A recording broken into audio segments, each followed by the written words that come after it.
বিশ্বকবি রবীন্দ্রনাথ ঠাকুরের গীতাঞ্জলি কাব্যগ্রন্থের দুটি বিখ্যাত ছোট্ট কবিতা আজ আমি পাঠ করে শোনাচ্ছি।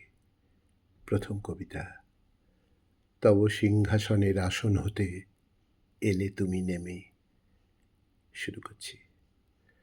তব সিংহাসনের আসন হতে এলে তুমি নেমে, মোর বিজন ঘরের দ্বারের কাছে দাঁড়ালে নাথ থেমে। একলা বসে আপন মনে গাইতেছিলেম গান, তোমার কানে গেল সে সুর এলে তুমি নেমে।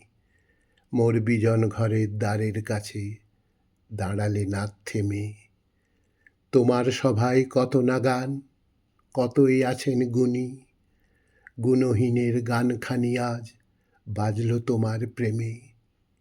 লাগলো বিশ্বতানের মাঝে একটি করুণ সুর, হাতে লই বরণমালা এলে তুমি নেমে।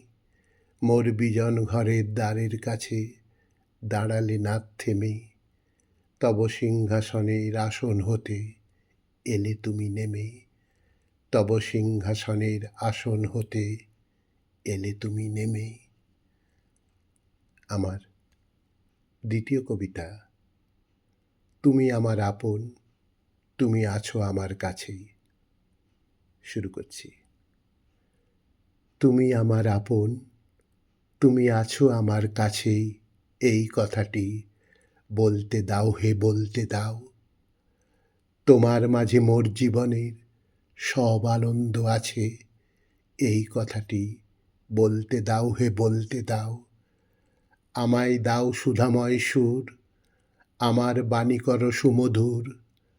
আমার প্রিয়তম তুমি, এই কথাটি বলতে দাও হে বলতে দাও। এই নিখিল আকাশ ধরা, এ যে তোমায় দিয়ে ভরা। আমার হৃদয় হতে এই কথাটি বলতে দাও হে বলতে দাও। দুঃখী জেনেই কাছে আসো, ছোট বলেই ভালোবাসো।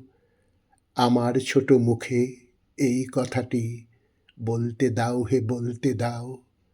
তুমি আমার আপন, তুমি আছো আমার কাছেই, এই কথাটি বলতে দাও হে বলতে দাও। এই কথাটি বলতে দাও হে বলতে দাও।